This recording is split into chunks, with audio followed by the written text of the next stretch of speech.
Když skončíte s někým v posteli, už toho moc neskryjete. Hned víte, na čem jste. Odhodíte stud a jdete na to.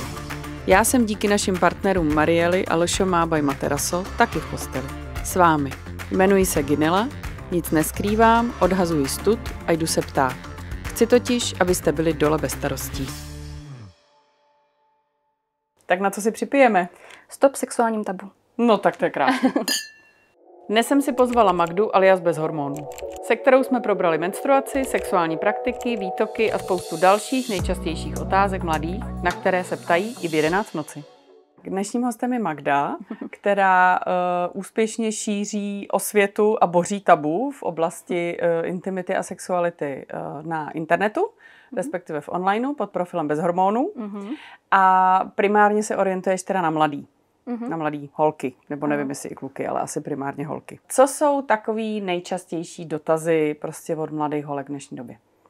Já se tak teda celkově zaměřuju přesně, jak říkáš, na mladé holky, ať už to je třeba to jsou holky pubertální, ale právě díky tomu, že mám i TikTok, který teď teda trošku flákám, ale díky tomu právě mi přišla i vlna právě takhle těch hodně mladěučkých holek, který právě nejčastěji řeší takový to, třeba jako k menstruaci, jestli je v pořádku, že ta krev vypadá takhle, nebo že tamhle něco svědí, nebo hodně, co bývá nejčastějším dotazem, tak je to, že s přítelem něco zkoušeli a teď se bojí, jestli náhodou z toho nebude nějaký problém, že tak jenom na špičku zkusili něco jako podělat, jo, že jako ono je 16 a bojí se, že třeba může být těhotná.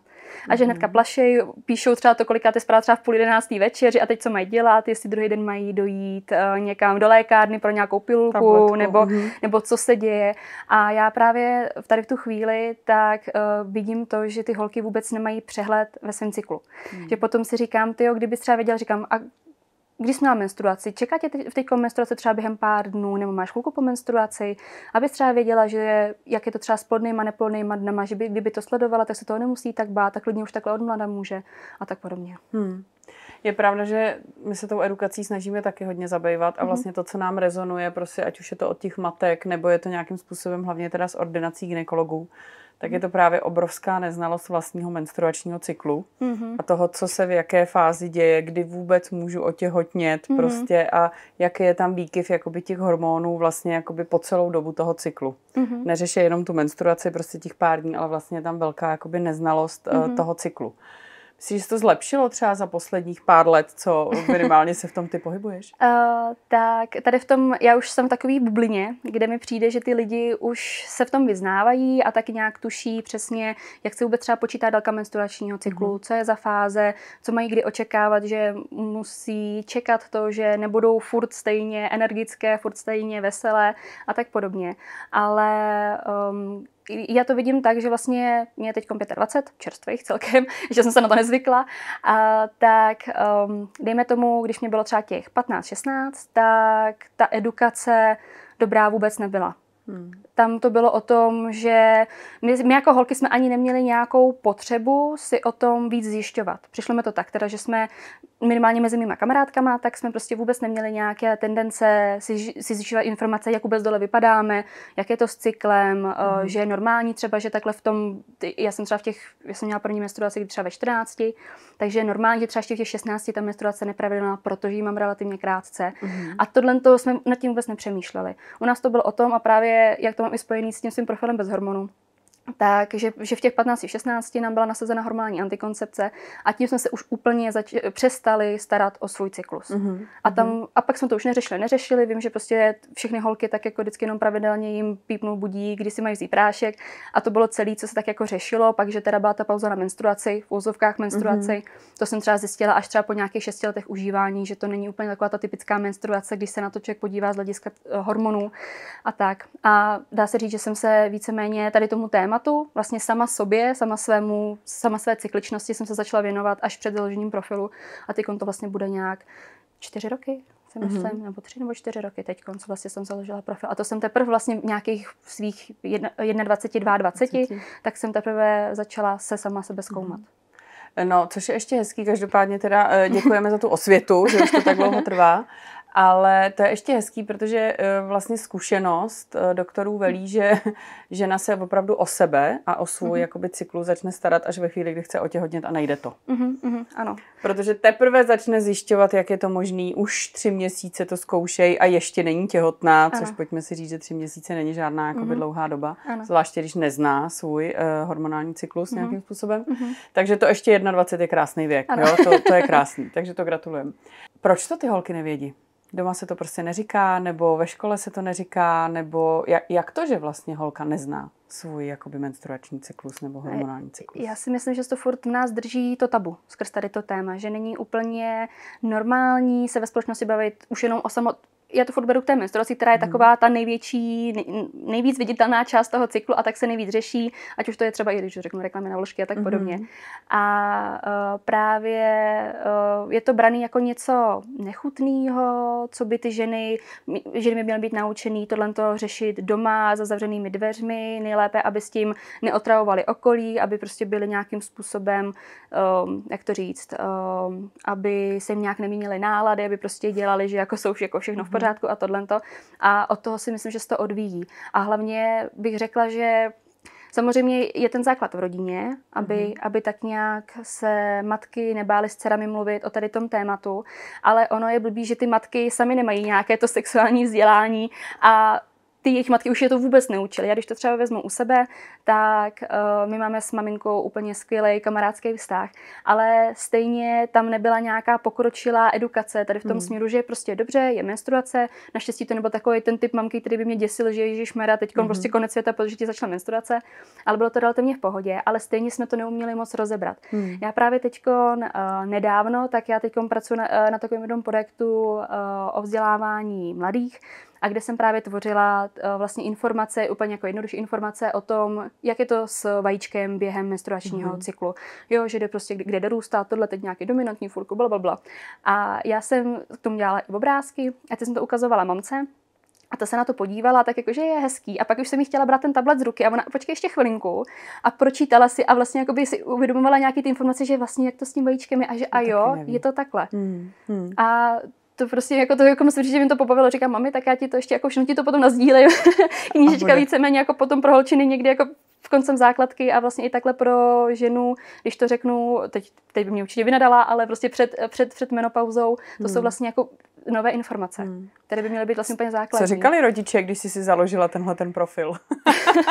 Jako byli trošku zaražený ze začátku. Já jsem to jako moc neventilovala, jakože tak jako mamka trošku jako tušila, že něco teda skrz tu hormonální antikoncepci. Ono to právě bylo původně, že takhle teda ty metody, ale jenom jako teda, co se děje po tom vysazení. A to byl ten základ. Ale potom, když jsem začala jako říkat, že už to začíná být jako o tom, že tam říkám, jak funguje cyklus, ještě dobrý. Ale když jsem začala řešit i sex a tohle a že vážně tam mluvím o tom sexu a že prostě teď veřejně, ano, prostě nebojím se to prostě tohle říct a lítají prostě slova jako vulvy, vagíny, všechno. Pak začaly besedy, kdy jsem prostě přesně jsem se smála, tam přede mnou sedělo, já ji mám dohromady s gynekoložkou Kamilou Žižkovou z profilu Megimpor, tak právě před námi prostě sedělo 80 lidí a teď já prostě do mikrofonu, prostě za mnou obrovská vulva a já tam prostě přesně začala tohle vulvy, vagíny, penisy a všechno. A to, když jsem potom mamce říkala, že my jsme vlastně potom měli besedu i vlastně kousek od mého bydliště, tak ona teda nakonec nemohla, ale právě i tak už jako cukala, že prostě se úplně toho tématu bála, že to je prostě něco jako, že jako dobrý, přeje mi to, ale že si není úplně jistá, jestli jako dokáže takhle veřejně poslouchat v tady to téma. No a táta, tak to je prostě tak jako bych říkala úplně. Jasně, což potvrzuje, že to opravdu je tabu a je to samozřejmě tabu podle mě, samozřejmě čím víc je ta generace starší, to je jasný, protože prostě v tom jako nevyrůstali. A teď právě ty holčiny, buď to se můžou samozřejmě vzdělávat jakoby na internetu, anebo my se třeba snažíme i extrémně apelovat vlastně na ty matky, aby prostě s těma holkama mluvili. Už prostě od dětství a tak, jakoby. Jak moc třeba ty holky, jako s kterýma ty jsi spíš v kontaktu, přes ten svůj profil potvrzují, že ty matky znají, neznají, můžou se s nima bavit, nemůžou se s nima bavit, nebo je tam prostě nějaká ta bariéra, jakoby? Je tam často bariéra. Takhle, ono samozřejmě spíš se na mě obracejí holky, které mají tam nějaký problém, kde že spíš právě nedokážou s tou mamkou komunikovat a ptají se mě třeba, jakým způsobem s tou matkou mají komunikovat. Ale říkám, tohle je prostě hrozně náročný téma a když prostě je to třeba 14letá holčina a její maminka je zabejčená, že prostě takhle to nějak bude, tak těžko jí nějak přesvědčovat. Takže si myslím, že tam by bylo hrozně super právě, kdyby právě těm matkám nějakým způsobem přicházely ty informace. Nemusí to být přesně jako, že co musí dělat se svou dcerou, ale aby tak nějak se to téma otevřelo a aby se nad tím sami zamysleli a nebyli třeba tak vůči těm holkám tvrdý. Protože samozřejmě je to o tom, že ty matky si myslí, že vidí všechno nejlíp a že chtějí, aby ta holčina byla ochráněná, přesně zase skrz hormonální antikoncepci třeba, ale ta holčina třeba ví, že by to třeba chtěla jinak, nebo že ví, že to nepotřebuje. Ale říkám, jako hodně často je to hodně problematický téma, kdy třeba ty matky ani těm dcerám nevěří, když pak se třeba něco děje. Jednak ani všechno už nevědí. Prostě se to taky posouvá, ať už tady menstruační pomůcky nebo cokoliv a vlastně se tam zobrazuje to, že vlastně oni jsou nervózní, že nevědí a tak prostě řeknou to, co vědí. A to je vlastně jakoby taky osekaný. Takže tohle je trochu apel, pokud nás poslouchají lehce starší posluchačky, za tu generaci jsem tady já, teda si pojďme říct, tak apel, pojďme se vzdělat a spíš dcerám přednést informace, ať si třeba i ta dcera vybere sama, ale vlastně jí jakoby spíš edukovat, než jako nutně asi tyčit tu cestu. Tu by si jako teoreticky měla vybrat teda sama. Ale co ty by si teda poradila holkám prostě, nevím, přesně 16 prostě a neví nic. A teď se teda rozhoduje prostě co, jak, proč, kam se má teda podívat, co si má zjistit. Co bys tak poradila 16letý holčině, která z domova bohužel neví skoro nic? Tak, otevřít Instagram, napsat bez hormonů. Ano, návod. Ideálně. Ne, ale myslím si, že právě když to takhle vnímám, tak když třeba se podívám na nějakou odbornou literaturu, kdy právě jedna moje kamarádka, ji takhle zase ráda zmíním, Barča z profilu Za lepší menstruaci, tak právě dělala diplomovou práci na téma sexuální výchovy ve školách a dělala rešerši a hledala takhle ty knížky pro ty mladší holky a tragédie. Jo, to jsou knížky, které jsou, dejme tomu, zastaralý a i když jsou nový relativně, nebo jsou relativně nově vydaný, tak stejně obsahují tak informace hrozně špatně podaný, jinak třeba nezajímavě a druhák je vidět, že to nejsou úplně dobře, je tam nějaký základ o menstruaci nebo tohlento z metod antikoncepce, tam jsou 3 druhy, protože prostě to bylo nějakým způsobem populární, ale ty informace nejsou moc detailní. A myslím si, že právě v dnešní době jsou super ty sociální sítě, kde teda dobře jsem tam i jako já, takhle s tím svým profilem, ale existuje i plno dalších profilů, ze kterých můžou čerpat a můžou vlastně díky tomu si ty témata otevírat. A třeba potom vím, že pak přesně mi nějaké holčiny psaly, jo, my jsme se o tvým profilu bavili ve škole a prostě a teď jsme to řešili a teď už to mezi sebou jako dál zkoumali a tam měla informaci.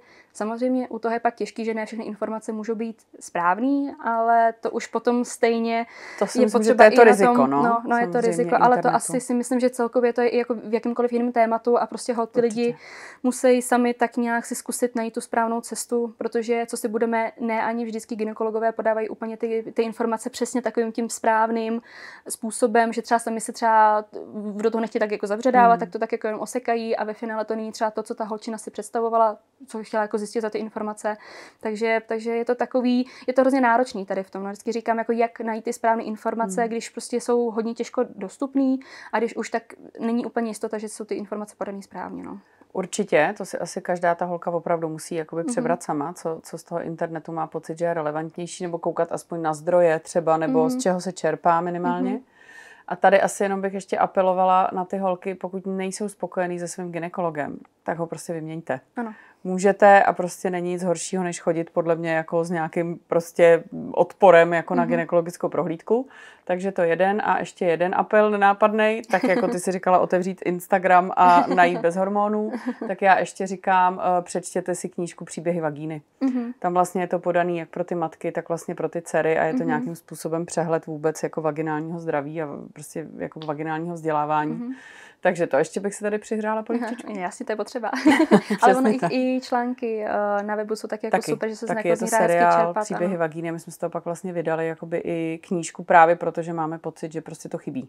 Že prostě není jakoby na trhu taková, kde by se nějakým způsobem mohli teda jakoby vzdělávat. A ještě navážu, jak jsi zmiňovala, že přesně, že si s kamarádkou řeknou, neřeknou. Je to téma, který probírají, nebo je to pro ně tabu?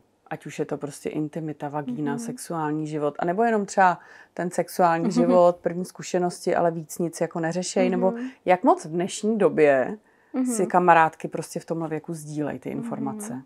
Myslím si, že je to lepší, že se tak úplně nebojí právě přesně jako tyhle ty věci spolu řešit, jo? Že vím právě i kolegyňka z práce tak ta říkala, že dceři, teďkon říká, u který to bylo, je do 10 let a že právě taky, no my jsme se bavili s holkama ve škole a že prostě ta už má menstruaci a tohle, že se toho vůbec takhle nebáli, tak to bylo hrozně hezký, že prostě takhle už to jako nějakým způsobem řeší.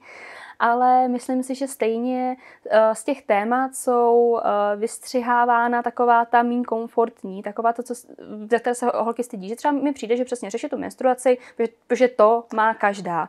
Ale potom třeba téma výtoku, dejme tomu, tak si myslím, že je velké tabu, protože ty holky bojí říct, že ten výtok mají, protože stejně je stále ve společnosti bráno, že výtok je špatně.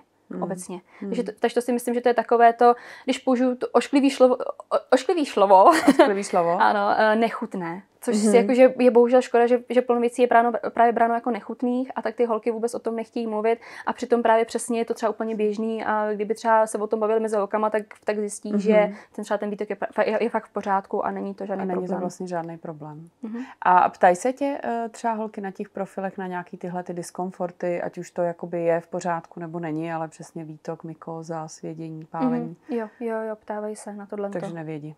Jo, třeba jako často nevidí, co s tím a co je právě přesně normální, nebo tohle, nebo právě tak hodně právě často zase skrz to vysazení hormonální antikoncepce, že vysadí a mají výtok. Co to znamená? Říkám, no, protože ti funguje cyklus, protože je normální, že jsi plodná, se máš před ovulací, tak hol ten výtok prostě nějaký se objeví, teď nějakým způsobem vypadá, má různou konzistenci a je to v pořádku. A ty holky jsou třeba z toho nešťastný, že nevědí, co s tím mají dělat, že prostě to je otravný, říkám, může to být otravný, chápu, že každá má tu intenzitu jinou, ale to je holt ta cykličnost. No. Je to tak, no. Tam je asi jenom potřeba říct, že není to v pořádku, pokud je to nepříjemný. Pokud to přesně svědí, pálí, zapáchá, extrémně žlutá barva nebo cokoliv jiná určitě. vůbec než třeba jakoby bílá, průhledná.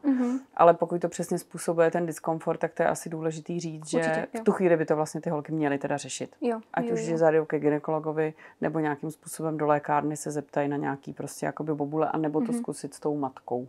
Ano, třeba jim poradí a třeba to bude ta cesta. Je to otázka samozřejmě, ale nebo s kamarádkou můžou otvírat tabu, jestli to třeba kamarádka nemá taky. Je pravda, že to hodně se potom s intenzivně sexuálním životem a alkoholem, takže po 18 samozřejmě. Dřív se nepije vůbec. Vůbec.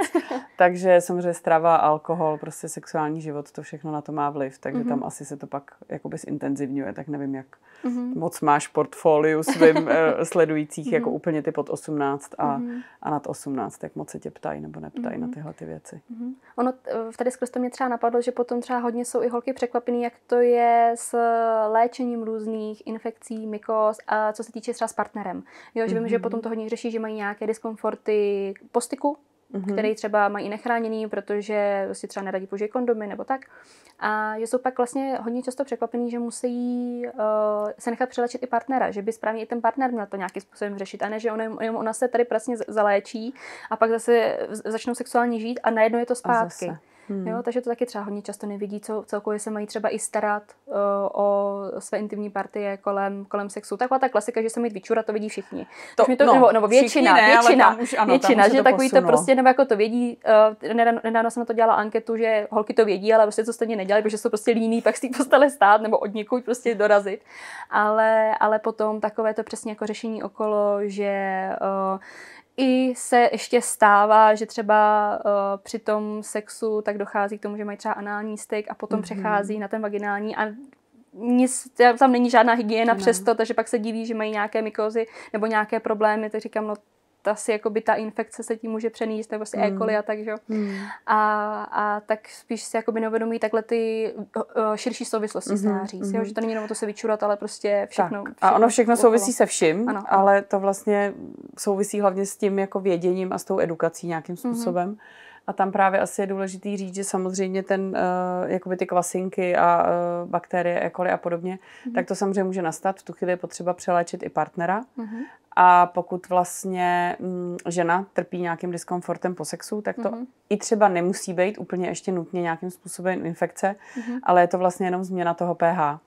že vlastně mužský ejakulát, pokud mají teda nechráněný styk, je vlastně zásaditý, ženské vaginální pH je kyselé a vlastně jenom nastane nějakým způsobem výkyv jakoby v tom pH a stačí třeba jenom si vzít vaginální probiotika. Ale zase musí to ta žena vlastně vědět a nevím vlastně, znají ty holky vůbec pojem třeba jako vaginální mikrobiom? A nebo zatím dorazili jenom ke střevnímu mikrobiomu, jako v rámci těch informací, kdo jim co podává teda? A přijde mi, že je to spíš ten střevní mikrobiom, přesně, že se řeší, aby se prostě nějaké laktobacily a tak podobně, aby se prostě používaly a tak. Ale ten vaginální a vůbec řešit pH, to si myslím, že jako minimálně. Jo, že zase kolem mě ta bublina i ty moji sledující tím, že prostě to téma tam otevírám, tak už vnímám, že to trošku znají, ale obecně si myslím, že vůbec nějaké jako pH a že by i to pH mohlo mít nějakým způsobem vliv i na možnost otěhotnění, tak to si myslím, že plno žen si vůbec neuvědomuje a nebere to v potaz. Tak možná téma na další příspěvky. Ano. Vaginální mikrobiom a hodnota pH vaší vagíny. Je pravda, že pan doktor gynekolog vlastně Leško, s kterým jsme to rozebírali, tak říkal, většina žen opravdu zná pH svého bazénu. To znají, protože to musí řešit, anebo manžela jim to neustále jako opakujou. A teda skoro žádná žena nezná pH své vagíny. Takže kdo si teď čáhne do svědomí, kdo nás poslouchá, tak schválně, kdo zná pH své vagíny.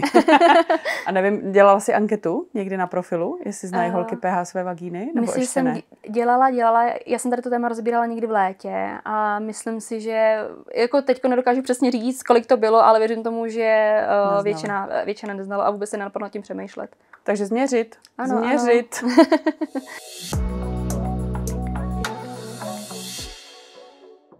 Co považuješ třeba za nějaký nejčastější mýty, ačkoliv už by člověk řekl, že to snad ani není jakoby možný, tak co třeba považuješ za takový nejčastější mýty v dnešní době ohledně čehokoliv, co se týká intimity?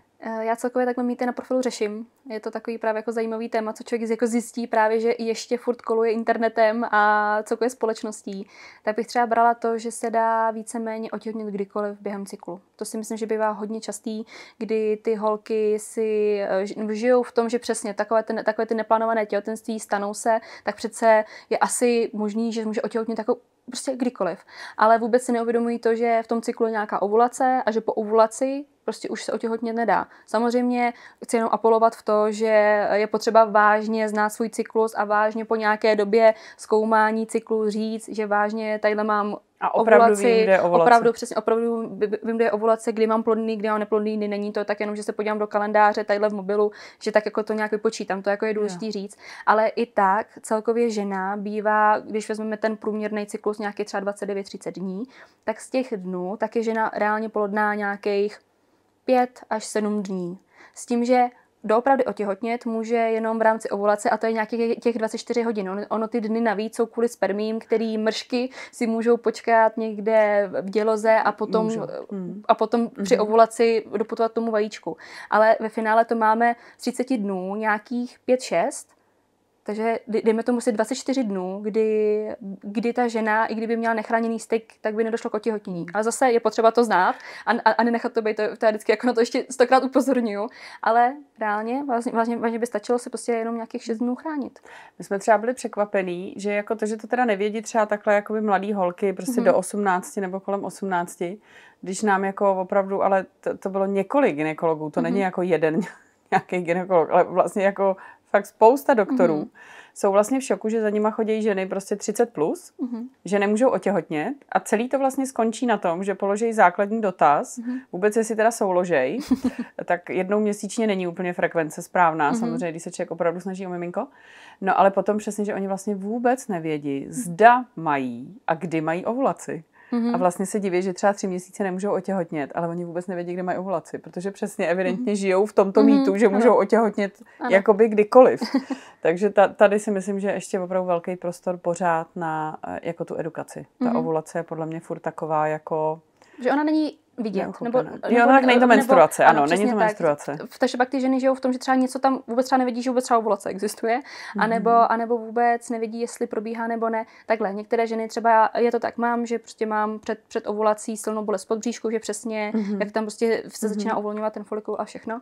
Ale nikdo je nemá a pak nad tím víc nepřemýšlí a potom právě přesně to ženy zjišťují, a když potom chtějí otěhotnět a že vlastně ta ovulace je potřeba, že by měla... K otěhotnění trochu, jo. No, jako detail prostě.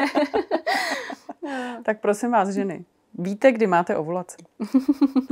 A co je druhý třeba takový nějaký mýtus? Že se nedá otěhotnět při menstruaci.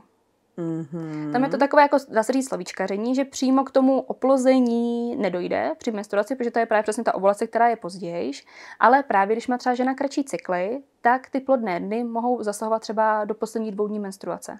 Takže plno žen žije v tom, že prostě menstruujou, nemůžou otěhotnět, mají styk bez ochrany, třeba jako kondom nebo cokoliv dalšího a potom zjistí, že jsou těhotné, protože právě přesně měly třeba ty kratší cykly a tam to zasahovalo. Takže to bych řekla, že je taky hodně častý. A taky samozřejmě je otázka, kdy ještě ženy pořád říkají, že menstruují a vlastně už je tam jenom jakoby špinění a tak. A tam je to přesně pak jakoby hra opravdu s nama jakoby a slovíčkaření, to je pravda. Ale zase bychom je nevyděsili. No, ano, že ano.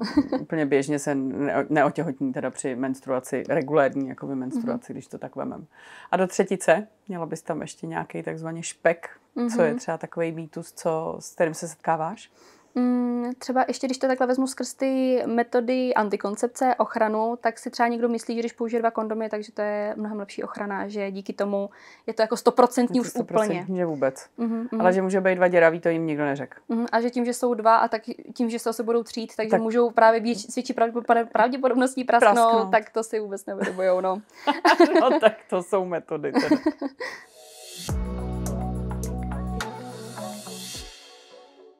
Tak a čím bychom dneska ten díl uzavřeli? Co by si vzkázala jakoby svým followerům, dnešním posluchačům, prostě ženám? Aby se nebáli tyhle témata otevírat. Aby jsme už neudržovali sex a menstruační cyklus a ženská těla, mužská těla v nějakém tabu. Aby se nebáli o tom otevřeně mluvit se svými partnery, se svými kamarádkami a prostě pojďme do toho. Je to prostě každodenní součástí našeho života, tak nemusíme se předtím stydět. A já bych ještě vzkázala možná, vy co už víte, vy co už nás posloucháte nebo sledujete tady Magdy profil bez hormonů a víte, že mykóza je normální, nebo respektive má se řešit, dá se řešit, víte, kdy máte ovulaci, víte, jak na to přijít, že máte ovulaci, znáte svůj menstruační cyklus. Řekněte to kamarádkám, které možná ještě nevědí. Možná jim vylepšíte trošku jejich život.